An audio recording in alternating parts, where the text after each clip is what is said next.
outreach, urban planning, historic preservation, redevelopment, and community development. Pretty much all the hats in this area. She holds a master's degree in public administration and a BS in political science and economics. Our first speaker today is Ms. Sherry Cochran. Sherry.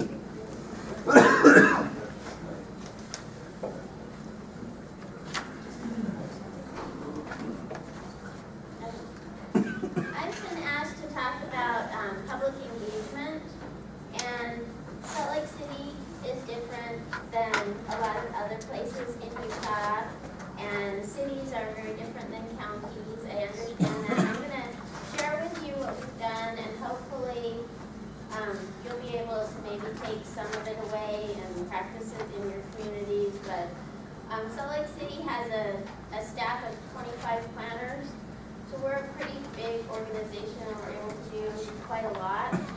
So I hope that some of what I talked about is relevant. I think that it will be. We've changed how we engage the public because it had become a problem for us over time. So how do you do it? What is public engagement? What does success look like?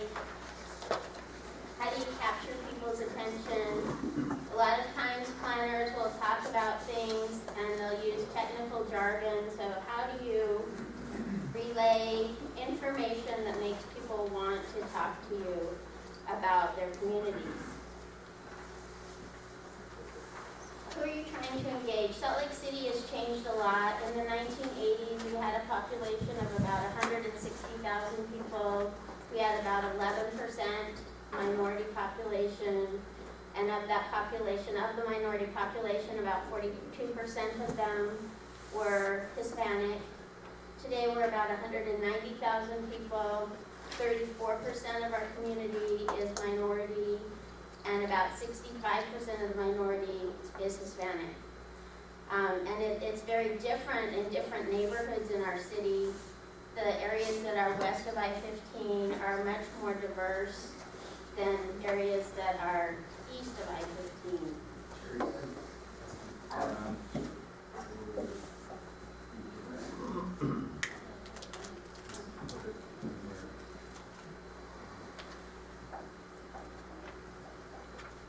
That help?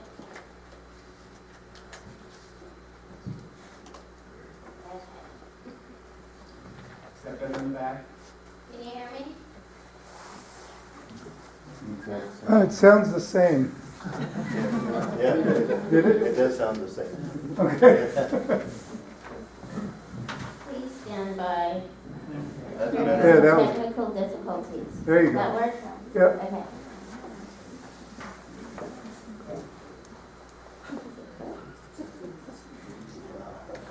Sorry, everyone.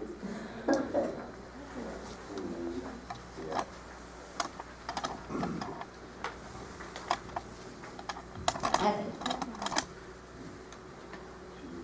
One of the things we used to do is for all of our public engagement, we did the same thing.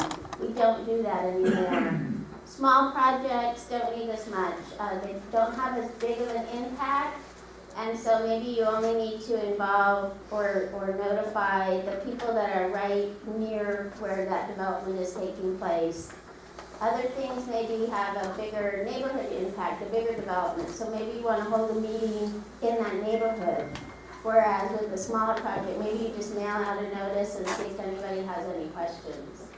And then you have bigger things that are citywide, like new regulations.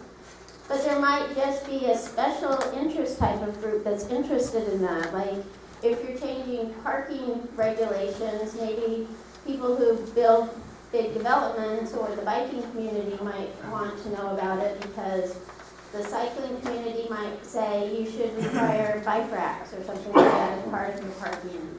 So really tailoring who you engage for the different types of projects is really important. That's how you hopefully get more people giving you feedback.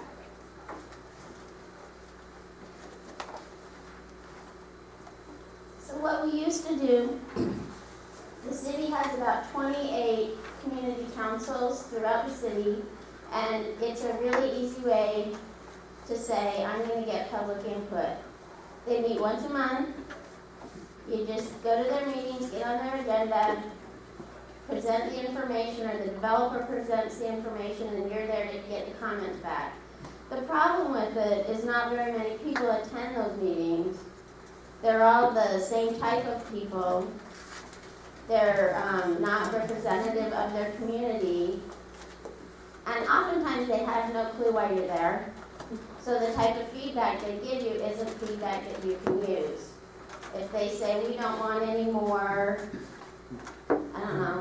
restaurants in our community, they don't really get to decide that. They can give you impact on traffic impacts or hours of operation or stinky refuge recycling cans or something, but they don't understand that. And so a lot of times you go to those meetings, you sit there, you're blamed as being, a friend of the developer or trying to help the developer, and really the feedback you get is not very helpful for you to write a staff report and do an analysis of how this fits in and whether it meets the standards that you have to base your decision on.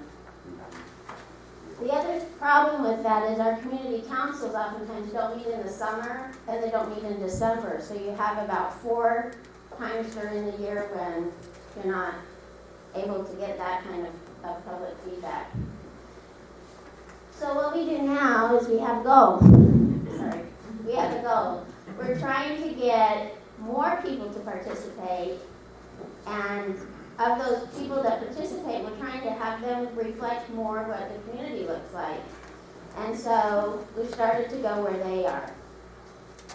And in Salt Lake City, there's a lot of festivals and different types of programs that the city offers and different groups offer during the summer especially. We have the farmers markets, we have free movies in the parks, we have the Twilight concert series, and so there's a way we can go out to where the people are, and we can be a lot more effective in engaging them and getting input.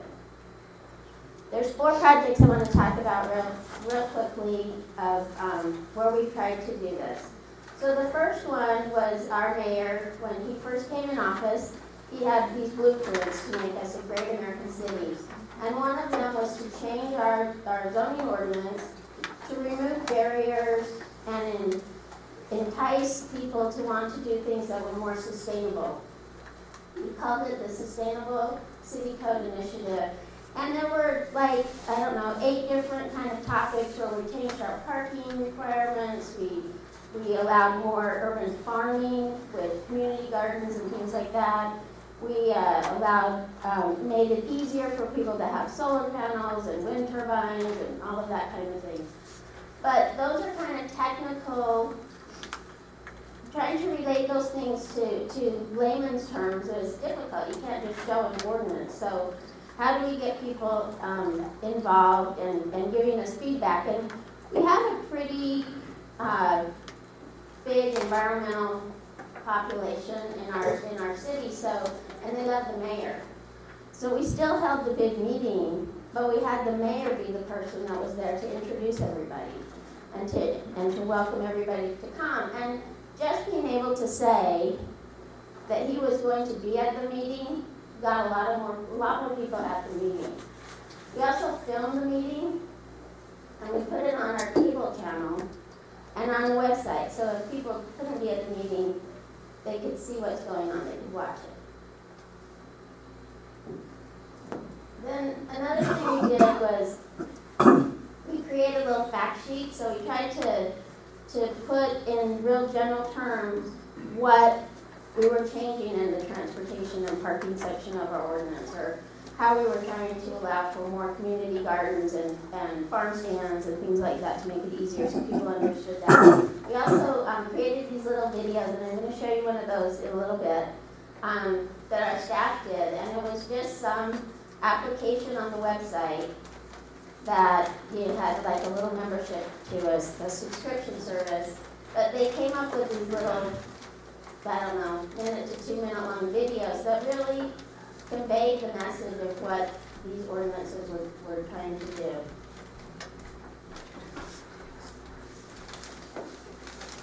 The other thing we did, Salt Lake City has about 2,500 employees, I think, and it's probably different in your organizations, but we're really divided the way that the departments and divisions are set up. Our transportation division does planning. We have a sustainability division that does all the environmental types of stuff. And even people in our office, so we have a planning division, but we don't issue building permits. That's kind of the building department. So there's some planners that work for the building department and planners that work in the planning division, and we don't do the same thing. So we have to learn how to cooperate and do a lot of things together.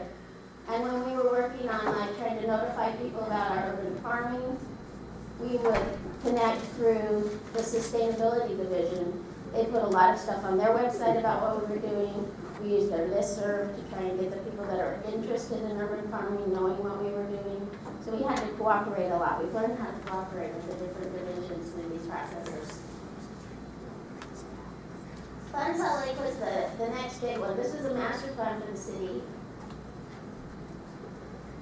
Salt Lake City doesn't have what probably everybody else calls a general plan. We have a lot of plans that make up our general plan. So, but we don't have kind of an umbrella plan that says what the major policies of the city are, and all the other plans need to feed up into it. So we don't have a vision for the city, and that's what this plan is trying to do. It's trying to corral all these other plans and then say, this is what we want our city to look like, and we're going to get there by implementing these other plans. So the Plan Salt Lake process was the first one that went out to all the festivals and everything, and we tried to, so we're in a booth at, the arts festival or something, and how we captured people's attention was we tried everything. So we had a big wheel, and we were asking the question, what do you like about the city, what don't you like about the city, and what do you want the city to look like in 20 years? It's a really general question. And they would spin this wheel, and it would come up with the different topics, and then we would ask them to answer the question based on those topics. We had candy for kids, we had dog treats, we had all sorts of things to try and get people to our booth. And it worked. We went to all sorts of different festivals and everything, and we got about 2,000 comments in a 6-month time period, which equates to so we went to 28 events, so that equates to about 71 comments per event, which was way more than we would have ever gotten if we would have held meetings, because you don't get that many people to a meeting. Then we did a second phase where we had more specific comments. That's what this card looks like. We had people answer the questions. So the first round, the priorities for the people who commented were parks and open space, transportation issues, and ensuring the quality of views of the mountains and stuff from Salt Lake City, kind of an urban design type of comment. And so our cards here kind of focused on those types of things, so we get more specific comments to those questions that would help us inform the vision of what Salt Lake City would become. The next plan that I want to talk about is our West Salt Lake community. The West Salt Lake area of our city is a minority-majority community. There's a lot of immigrants, there's a lot of refugees, there are a lot of languages that are spoken. They have bigger households than other parts of our city. And it's really hard to engage this community because they do speak, a lot of them speak Spanish. So what we tried to do is we did a master plan and we went to their events. But the city council member for the area, when we started the adoption process for the master plan, said let's stop, because it doesn't look like you really targeted or hit the people that make up the majority of this community. So let's figure out how you can reach those people and get their comments. We found out that the EPA had worked in this neighborhood the year before doing a social justice type of project where they focused on health relating to this community. And they had consulted with a group called Community United. And Community United's mission was to engage the minority population into becoming leaders in their community and helping their communities improve. And they were really successful in working with different groups to identify health risks. And some of the comments were things like the Jordan River, which runs through this area, we're afraid of it. We're afraid our kids are going to drown.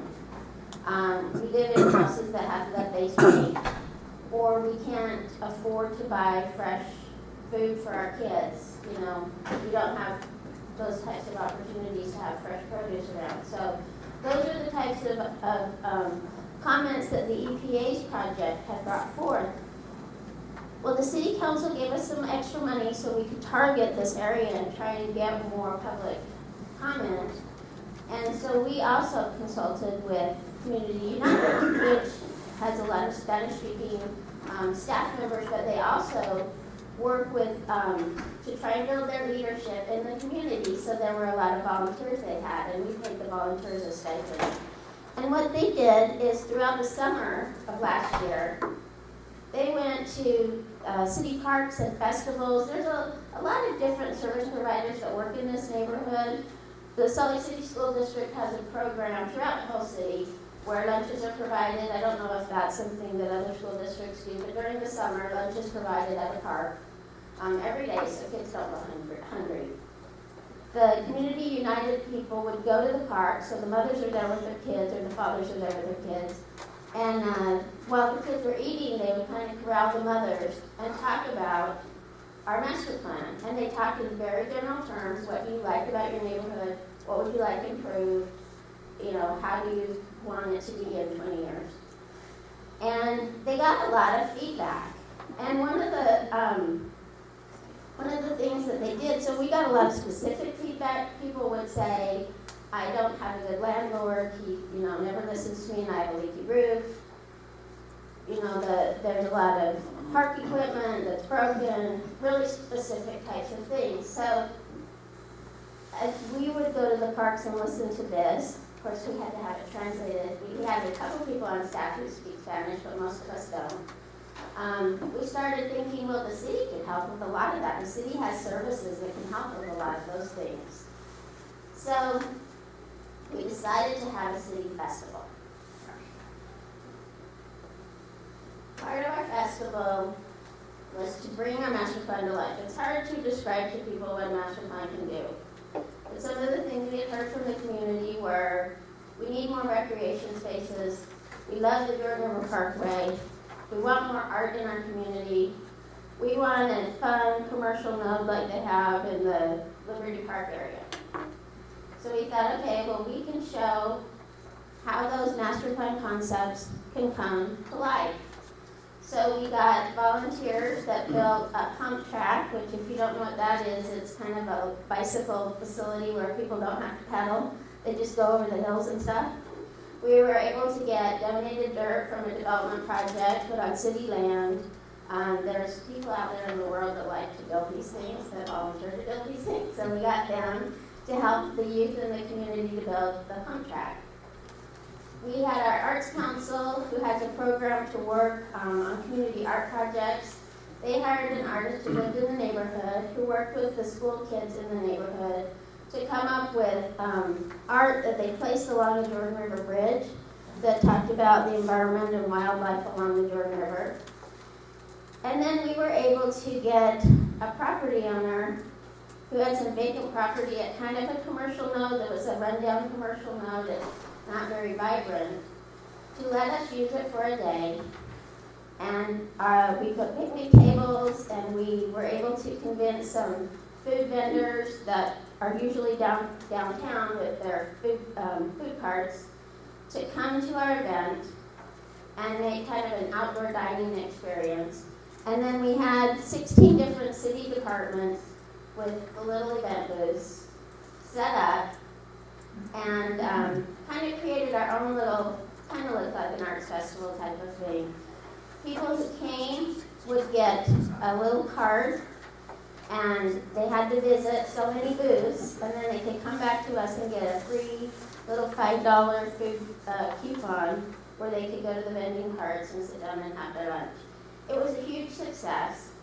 We worked with a lot of different groups to publicize the event. We worked with the schools especially. The schools are amazing. It's not just putting a flyer in the backpack of every kid. It's talking to the parent group, putting up posters. The parents care about their kids, and if they have any spare time, that's where they're spending their spare time. So working with schools is really important. But we had about 500 people that came to our event. We, of course, had the police and the fire. They were there because everybody likes to play on the fire truck. And the police department had, I don't know, they had this little remote control dog kind of thing that comes over and talks to you, so that was another really big hit. We had entertainment, we had a lot of things like that. But in the meantime, we were giving out posters of what the big ideas of our master plan were.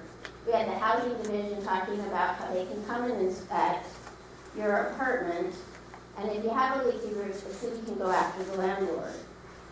We had the health department there helping people understand how they can have more healthy environments for their kids. We just had a lot of city services. There's a big biking community in the West Salt Lake area. A lot of immigrants commute to work on bicycles. So we had the transportation division's bicycle people were there to talk about safe routes and give out stickers and stuff. Even our sanitation department was there to let people know if your garbage can is broken, you can get a new one for free, which is something I didn't even know would happen. But it was a really big success. Our council person was really excited that they had given us the money to do that. Our downtown master plan is the next thing I wanted to talk about. Downtown, you know, it's in Salt Lake City, but it's really everybody's downtown. It's the biggest employment center of the state, so everybody has a stake in downtown. So we tried a lot of different things to try and get people interested in our downtown plan. The first thing we did was called Downtown Stories, and that's what this shows. These are little 5-minute videos where people reminisced about their remembrance of downtown and, you know, the past. We had people talking about the ZCMI candy windows, to people talking about how they like it when they walk to work and all the people they greet and see every day, the same people, even the homeless people that greet them. So it was just kind of a way to, a folksy way to you know, say downtown's a fun place to be. We had workshops and things like that, and the mayor would come to those and people would come, but those weren't as heavily attended, and so we started taking the activities that we would have done at a big meeting workshop, and we went to the festivals and tried to do it there. That didn't work very well. We did have, we bought little temporary tattoos that looked like this. That would draw a lot of people to our booth, and while we were putting them on, we could sit and talk to the people, because it takes about a minute to put them on, so you kind of have a captive audience. And you can talk to them about downtown and what they want. We also went into the office buildings and did brown bag lunches. We went to people's homes and talked to them. So we just tried a lot of things. And we had over probably a 6-month period about 750 people that gave us some pretty good comments on what they wanted to see downtown. That's a picture of a living room social. Oh, we also did walking tours. So we would go to the farmer's market and we tried to publicize these. We didn't get a lot of people who did them, but we had 3 walking tours and 1 bike tour that started at the farmer's market and then went in the vicinity of downtown. We talked a lot about the architecture. We talked a lot about the history of the buildings downtown. We got a lot of comments about trying to get from one place to the other downtown. We have the really big blocks. We don't have a lot of cut-through areas for people to walk, so they have to walk all the way around, and it takes a long time to get there. That's kind of one of the biggest comments you get about downtown. So how do you break up those big blocks? And through redevelopment, we'll be able to know that that's something we need to accomplish.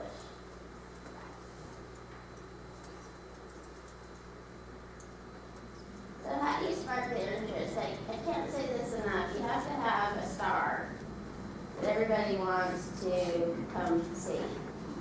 And for Salt Lake City, that's the mayor. He usually can attract quite a few people. He's a very busy person, so he doesn't come for the whole meeting. He just comes for the first 10 minutes of it. He greets the people as they come in, and then he does his introduction and he leaves. But it really does help us get people there. We also have council members who can do that same thing. So if it's in their area, they can attract people. Some of the activities we do, the council members actually stay and they observe what's going on. So when the project gets to them, they will have heard comments and seen, how much public engagement we've had, and they feel more comfortable about the project because of that. They also, council members and the mayor have a lot bigger following when it comes to Twitter or Facebook. Facebook hasn't been a huge success for us, but our planning division might have maybe 50 friends, whereas the mayor has thousands of friends. So we try and use the mayor's webpage and Facebook page a lot more often. And they have constituent listservs, so that is a lot of people that we would have on our listservs.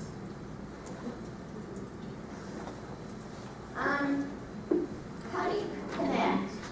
How do you create the message? It's got to be an easy message for people to understand. So instead of talking about what kind of transportation do you want to see, you could say something about how do you like to get from one place to another. It opens up a lot more options for people when you use that kind of language. You're also asking people to give of their time, so they need something in return.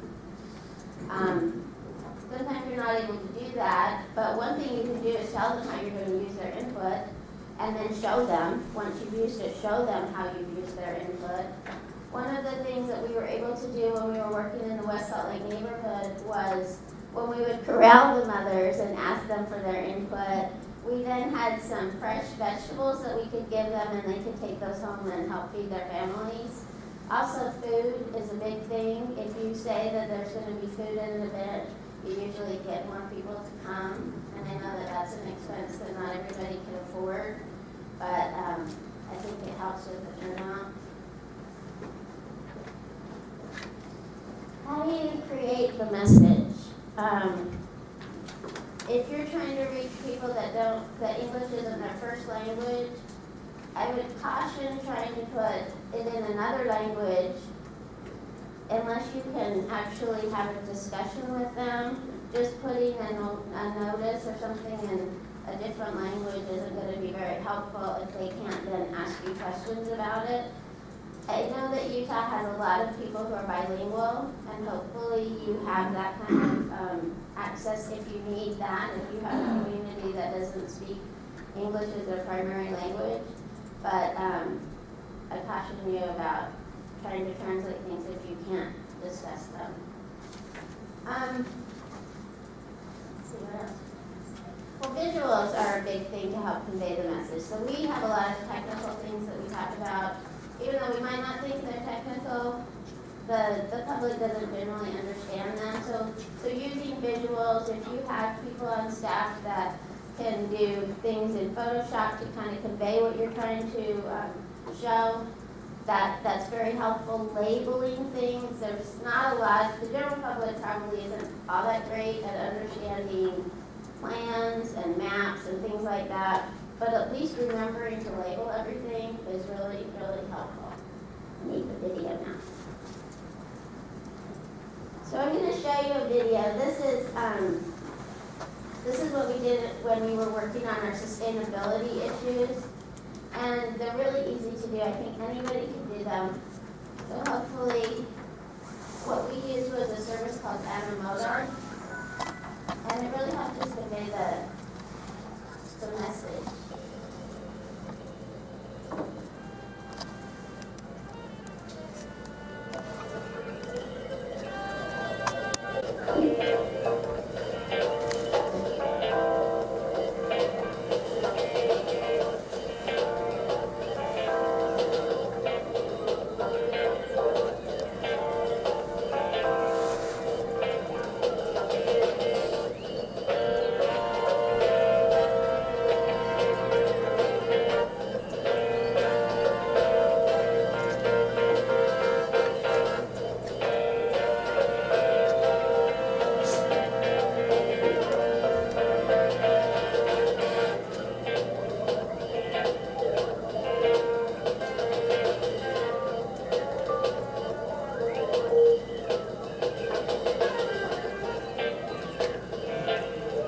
So that was a really general message to spark interest by people. And if people wanted more information of what the specific regulations said, so a lot of developers would, because they would want to know how that's going to impact them, then they could contact us and we could give them more information. But just to give the general public an idea of what the regulation said, that kind of helps them understand, and if they are in favor of it, they can tell us they like it, or if they don't like it, you know, what types of things they don't like. But that gives them a general idea of what it is.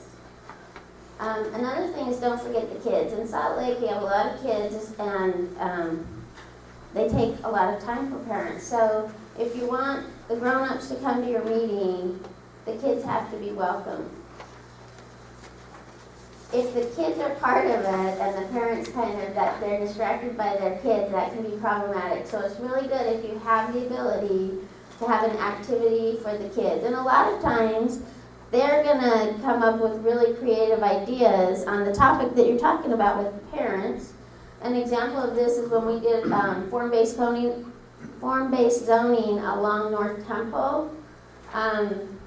We had a table that our arts department worked with kids on, and they kind of used clay to create different ideas of what they wanted to see along North Temple, while the parents were having group discussions of what they wanted to see. It was really, really helpful to do that. If you don't have that ability, sometimes it can be distracting to have kids there because somebody needs to take care of the kids while the grown-ups are focusing on what you want them to focus on. But if you can have something for the kids to do, you'll probably get more people at your event. Sorry.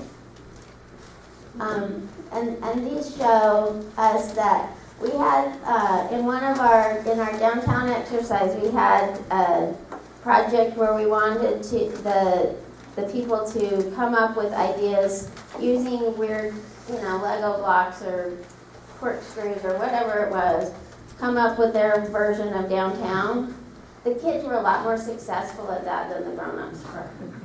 So, but this guy down here is trying.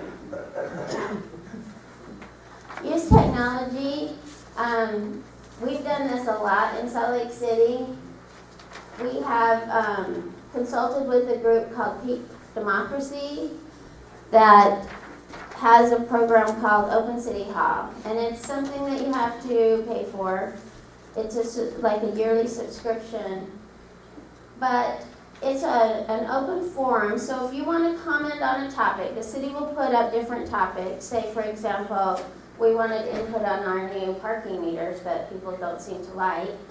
We could put a topic up on Open City Hall, and people could comment on it. It's not a blog, so you don't sit and comment on what somebody else commented on. The city will provide information, and then you comment on it.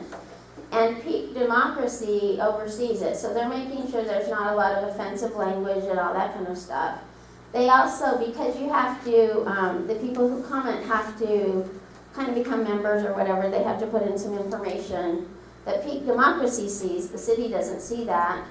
They can tell you where the comments come from. So we had a Walmart that was going in on the east side of the city. We knew there was going to be a lot of comments on it. we put a topic on Oakland City Hall on our website, and you could tell where the comments were coming from. The people that were right around where the Walmart were, the people that were within the city but not right around Walmart, and the people who were outside of the city. People can put their comments in anonymously, or they can put their name in. And so it's a good way to get public comment that way. And then you can comment, at 2 o'clock in the morning if you didn't have time to come to a meeting or something. It's been more successful than the comments we get at the community council meetings.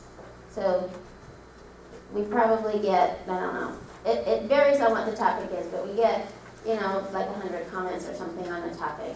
The city council has started using it. So we use it first before it goes to the planning commission, and then the city council has started using this for some of the major things that they look at as well. QR codes are another thing. We did a form-based zone along 400 South where a track sign is, and we haven't had a lot of redevelopment on that street, even though we've had tracks there and we had a transit corridor type of zoning. But there's a lot of fast food restaurants and national chains that they just don't turn over the property so much. So we were trying to find a different kind of zoning that maybe would entice that redevelopment. We put QR codes up on flyers, so we had a little bit of information on flyers, but then we had the QR code and we put it in different businesses along 4th South, and we were able to put it on the trains that go up and down 4th South, and people can just take their smartphone, click onto that, and then they can give us comments back about what they'd like to see on 4th South. So that was somewhat successful. I don't think it was the main way that we got information, but it was a way that we could get it from people who actually are using 400 South. The city has started a new blog in the planning division. You have to have staff that can oversee that and monitor it and make sure that it's, not too offensive or whatever. Also, specific websites for projects seem to be pretty popular, but the thing about the websites, again, is you have to keep them up to date, so you have to have staff to make sure that they don't become outdated, because if you go to an outdated website once, you're not going to go back.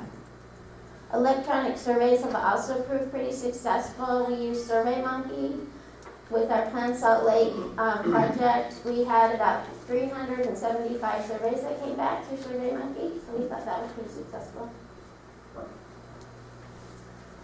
And then I've talked about this already. You need to go where the people are, not have them come to you. And if different departments, different events are taking place, take advantage of that if you can. Ask if you can set up your booth there, and maybe other people in the department will want to coordinate with you in the booth. How do you reach the hard to reach? So there's some people that can't get to meetings because they have physical disabilities. There's people that don't know what you're talking about because they don't speak your language. So I think I've kind of covered this already, but maybe you have a meeting at a senior center, or maybe you have a meeting at an apartment complex where people with disabilities and seniors live.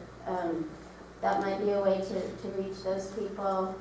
Salt Lake City School District has a lot of programs to try and help minority populations, and it's not the PTA and it's not the school community council, but it's parents who drop off their kids and maybe one Thursday a month are able to stay an extra 15 minutes and just talk about stuff.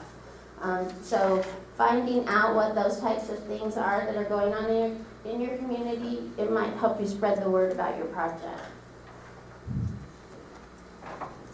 So what resources do you have? I've already told you that Salt Lake City has a lot of staff, and we have a council that's very supportive of public engagement, so they give us some money for that, but not everybody can do that. One of the things that we did is try to change the way we do the other type of work in our office. So in 2008, when the recession hit, we didn't get as many applications for conditional uses and rezonings and things like that. So we took that time to try and change our regulations so more things were permitted. We took kind of a really big project where we changed all of the land use tables in our zoning ordinance, and we tried to make as many of them as possible permitted uses instead of conditional uses. Some things like drive-through windows, people always have complaints, and they used to all be conditional uses, but it was the same complaint. And so we just put provisions in our zoning ordinance that address those types of things, and said if your project addresses those things, you get a permit. If it doesn't, you don't get to put in a drive-through window. That cut down a lot of our processing time. The planners in the permits office now work on those types of things instead of us. So it's freed up our time. And we've also used technology a lot. So you probably have walk-ins and phone calls of the same types of questions. Somebody wants an application. Somebody wants to know what the zoning of their property is. Somebody wants to get the minutes from such and such planning commission meeting. If you can somehow get that on your webpage, so you're not interrupted all the time answering those kind of questions, it really frees up staff time a lot. Our zoning ordinance is online. People can look up what the zoning of their property is, which has cut back a lot on the real estate calls from realtors wanting to know what the zoning is. And then we're trying to put more and more frequently asked questions types of things on our webpage. All of our applications for processes are on our webpage. And in some instances, we let people submit electronically their applications and pay their fees online so that we don't have to take them in and have somebody working on that. It's important to remember that those people are your paying customers, but the taxpayers are your paying customers too. And since public engagement is so important in the planning profession, trying to find the time to do what works, and it takes more effort than just holding a meeting and hoping people come, but it's really important to get that kind of public engagement. So that's my story from Salt Lake City. I know it's probably not exactly the same from where you are, but if you have any questions or you want to share different experiences that work for you, I would really, welcome that, because we keep trying new things. Some things don't work and some things work a lot better than others. Any comments or questions? Was this helpful? Yes. Would it be, if there's a different way to help you guys with input on public engagement, we'd be more than happy to look into that. I wasn't sure who I was speaking to today, and I was a little bit nervous because I know Salt Lake is a little bit different than county planning agencies. So, but thanks for letting me come. I appreciate it. Thank you.